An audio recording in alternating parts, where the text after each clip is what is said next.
Throughout Scotland, the Forestry Commission has established many state forests. This is the story of one of them, the Forest of Culbin.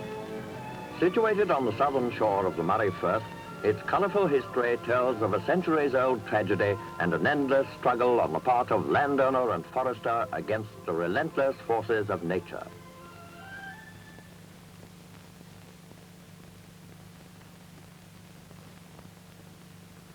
In the late 17th century, the barony of Culbin, a large and fertile estate, was completely buried by sand. For some hundreds of years previously, large quantities of silt had been brought down by the river Findhorn and deposited along the coast. This led to the formation of considerable dunes, which were held together.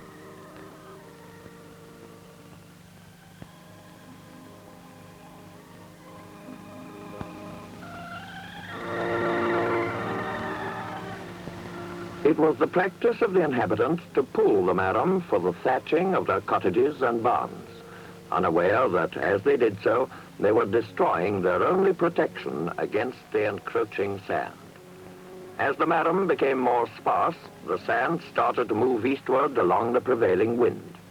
Once moving, it spread more rapidly year by year over the green meadows and rich pasture land.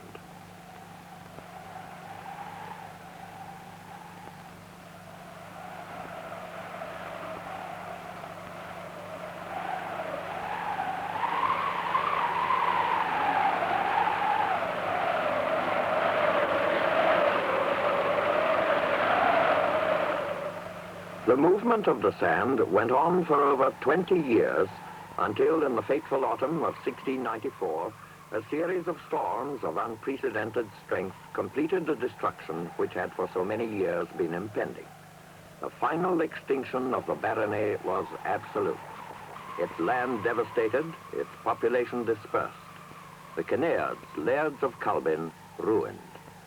Not even the Findhorn escaped, for sand blocked the river mouth and the waters found another course to the sea.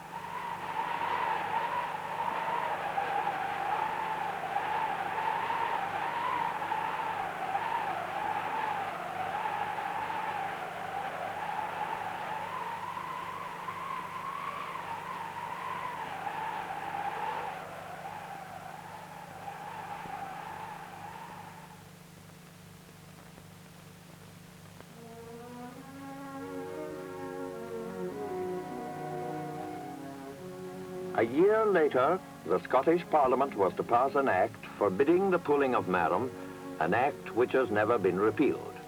But for Culbin, it came too late. Odd patches of marram sprang up on the lee side of the dunes, but it could never regain its hold. So for 200 years, the sands were to remain a vast, silent expanse devoid of life.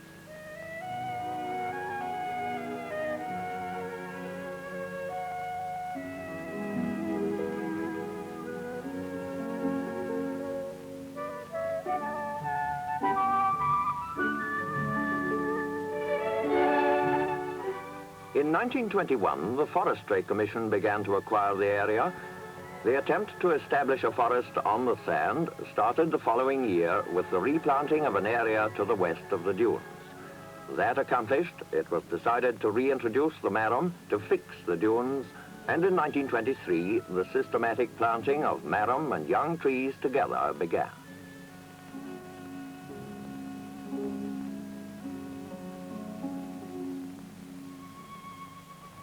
Effective fixation of the sand was of prime importance.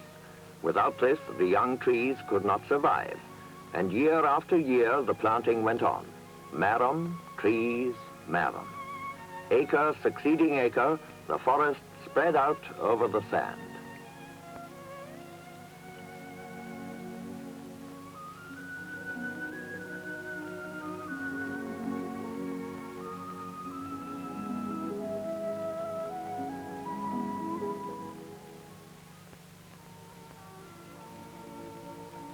By 1933, however, it was clear that this method was meeting with only limited success.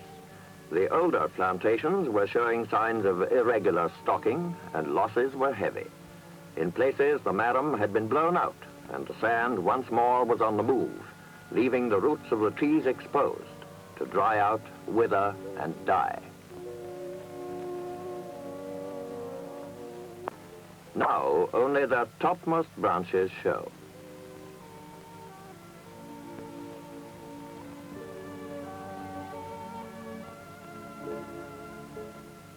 Corsican pine proved to be the best species for use on the open dunes, but even they found conditions difficult and spread their roots over considerable distances to gain stability and find water.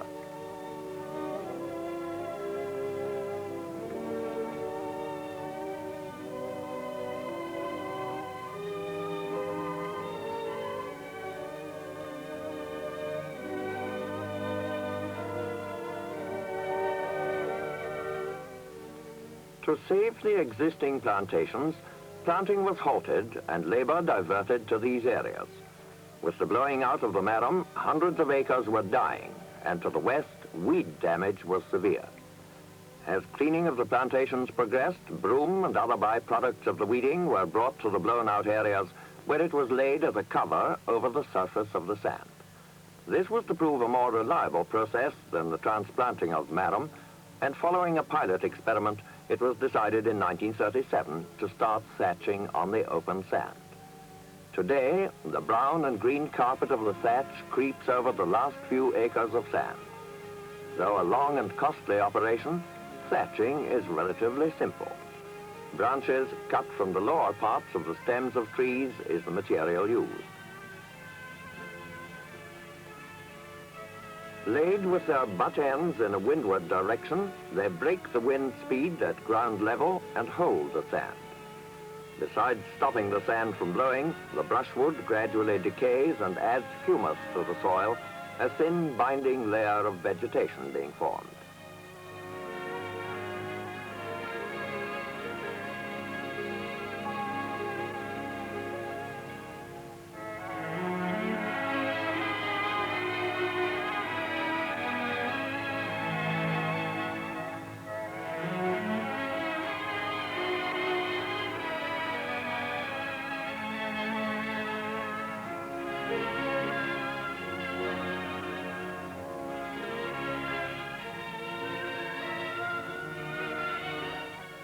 The brushwood is taken by tractor to a point as close as possible to the scene of operations. Here a caterpillar takes over and operates a shuttle service out to the workers on the dune while the tractor returns for a fresh load. Horses are used to extract the brushwood from the area being brashed to the nearest ride, where it is loaded by hand onto trailers ready for the tractor.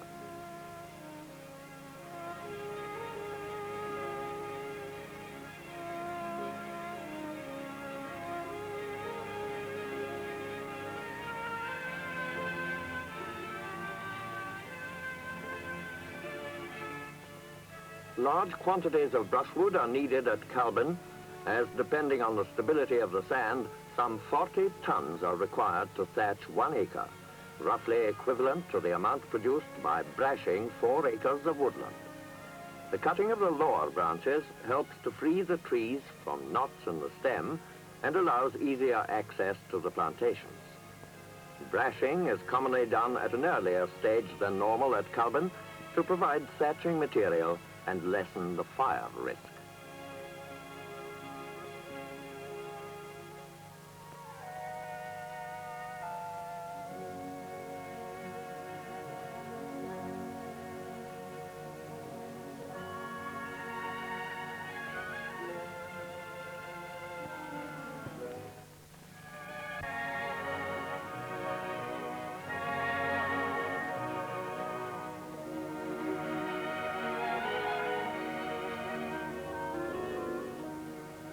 Thatching has been tried before on Culbin.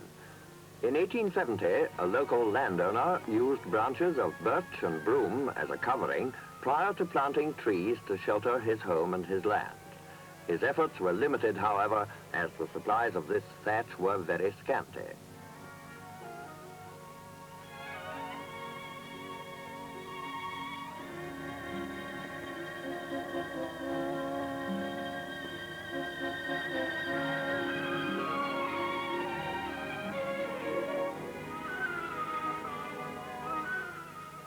This was a problem which the Forestry Commission also had to face. For though in later years the amount of brushwood available was to increase as the plantations reached the brashing stage, it was obvious from the start that Culbin itself could not hope to yield the quantities required. Arrangements were therefore made to bring the brushwood from nearby forests to Culbin. It is carried in lorries which can cross the thatch already laid direct to the workers on the dune.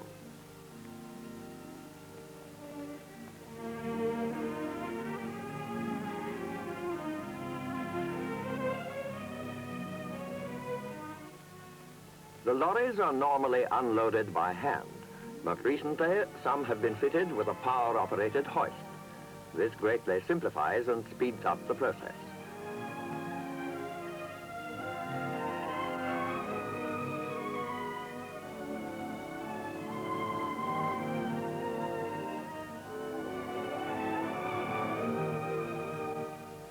After the thatch has been laid, the area is worked over and snedded to give a more even covering. A slasher is used to lop off any branches projecting above the overall level of the thatch, thus reducing wind resistance and lessening any tendency for the thatch to drift under a high wind. In the winter months, when the thatch has settled, the work of planting begins. Trees for planting are raised in Forestry Commission nurseries and are usually planted out when 3 years old. After some initial hesitation, when the young plants are all but hidden by the sheltering thatch, they grow quite normally.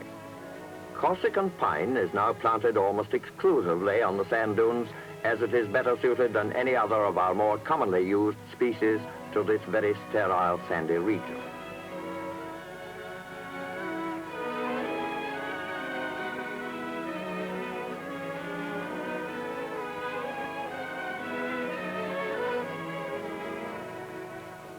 A walk along the wide rides that intersect the plantations gives visitors a good impression of the extent and composition of the forest. These rides are left unplanted when the plantations are formed to serve as access roads and fire breaks. Culbin is a very dry area and the danger of fire is always present. Fire dams have been formed at strategic points to meet any possible outbreak, and a constant lookout is maintained from the 2 fire towers.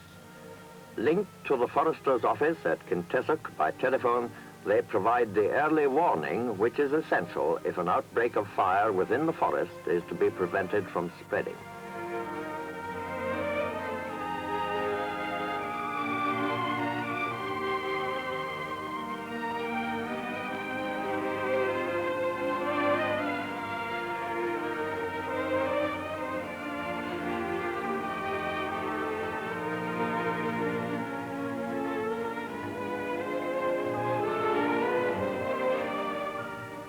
With the silting at the mouth of the Findhorn, a large landlocked bay has been formed. Here in the shelter of Culbin's lee shore, yachting has become a favorite pastime.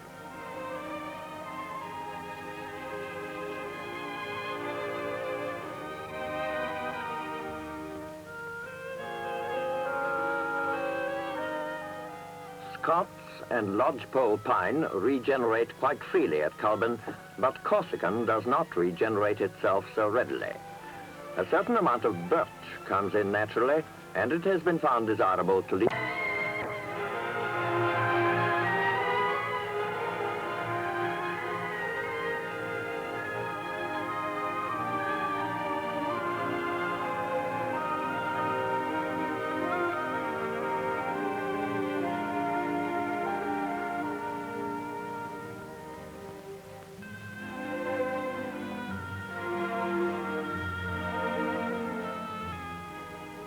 The plantations made at the beginning of the Commission's planting operations have now reached the thinning stage. Thinning starts when the trees are about 20 years old and is done every 3 to 5 years thereafter. It involves the felling and removal of a proportion of the trees to favor the development of the better stems. Trees so removed are used for pit props, telegraph poles, or fencing materials. Trees to be cut are first marked by an experienced forester, and careful selection is essential if an even stand is to be obtained.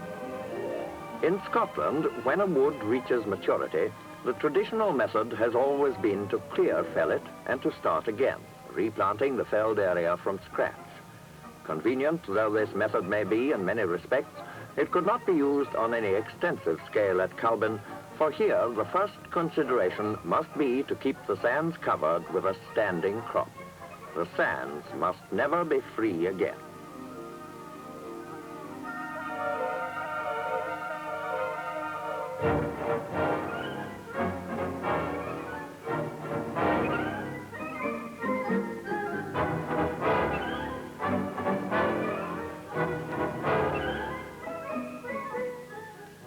The planting of the Culbin sands is usually regarded as a vast and successful land reclamation project involving the fixation of some 4,000 acres of drifting sand. While this is true, it is also the case that the forest will ultimately cover 6,000 acres and will make a substantial contribution to the country's needs. As you have seen, the earlier plantations are already producing wood for the coal mines and the smaller classes of sawmill timber. This will continue until the forest is in full production, when an estimated 10,000 tons will be produced each year. Previously, thinnings have been converted on the site by the Forestry Commission, but the policy now is to sell the timber as it stands to contractors who do their own felling, extraction and conversion.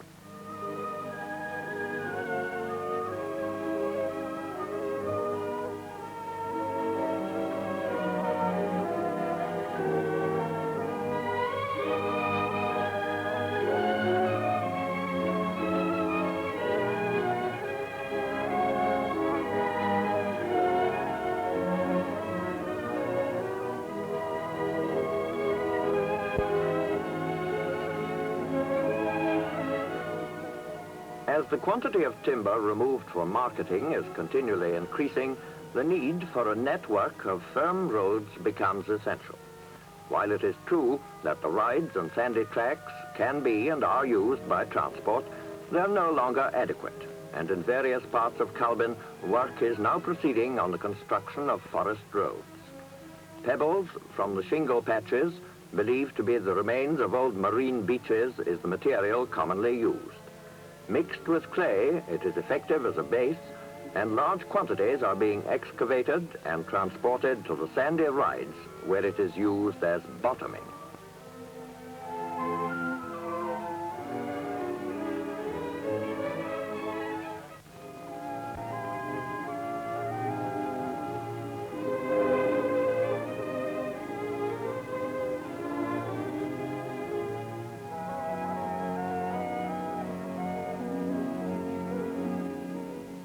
During the growing season, felling and extraction becomes a near continuous process. Unless they are peeled, the cut logs and poles must be removed quickly, or serious damage may be done to the standing crop due to the building up of the beetle population in the stacked logs. This pest, the pine shoot beetle, has long been known to the forester, and only by efficient planning of his felling program and rapid clearing of the sites can he prevent a damaging attack. This is but one of the many forest pests with which the forester must contend. It must be remembered that insects and rodents are an integral part of forest life. It is only when the natural balance is upset that damaging attacks result. Thus, the established policy of the Forestry Commission ensures efficient management, healthy trees, and a never-increasing yield.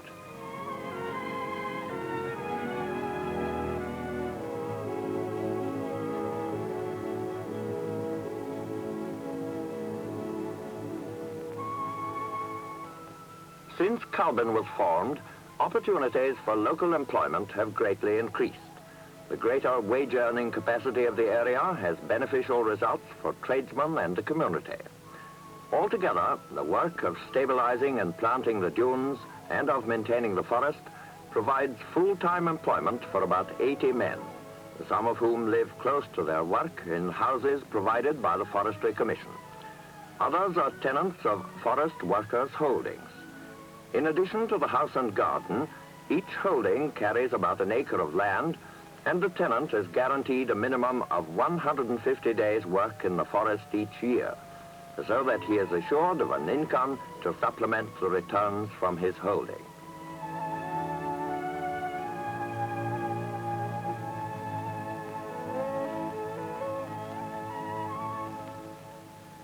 The task of thatching this vast area is now nearing its end. Only the coastal dunes remain. Here, the thatch is laid between posts driven deep into the sloping face of the dune, and wire is stretched between the posts to hold the thatch to the surface, preventing its dispersal by the wind.